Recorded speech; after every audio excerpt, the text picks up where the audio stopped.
MA. Yusuf അലിയുടെ ഒരു ചെറിയ ഭാഗം അദ്ദേഹത്തിന്റെ ഒരു വീഡിയോ സോഷ്യൽ മീഡിയയിൽ ഇങ്ങനെ പ്രചരിക്കുന്നത് കാണാൻ നിങ്ങൾ കണ്ടിട്ടുണ്ടോ?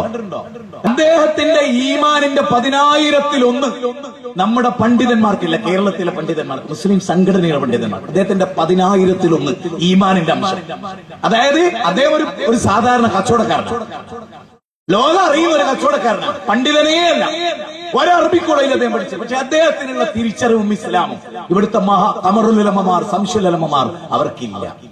എനിക്ക് സങ്കടമുണ്ട്. കാരണം അദ്ദേഹം പല ഘട്ടത്തിലും അദ്ദേഹത്തെ ബഹുമാനിക്കുന്നവരെ തടുത്തിട്ടുണ്ട്. ആ സന്ദർഭമോ സാഹചര്യമോ നോക്കാത്ത പക്ക പടച്ചോനെ അദ്ദേഹത്തിന് സ്വർഗത്തിന്റെ സമുന്നത സ്ഥാനം നൽകണമെന്ന് ഞാൻ ദുആ ചെയ്യും.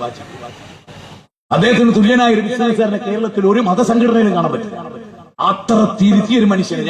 ഒരു ഹിന്ദുവിന് അദ്ദേഹം വീട് വെച്ചു കൊടുത്തു 18 ലക്ഷത്തിന്. അയാൾ അദ്ദേഹത്തിന്റെ കാലിലേക്ക് കുനിഞ്ഞപ്പോ പിടിച്ചെഴുന്നേൽപ്പിച്ചു.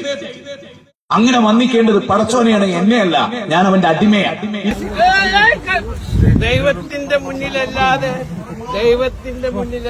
തലകുനിക്കരുത്. അത് ശരിയല്ല.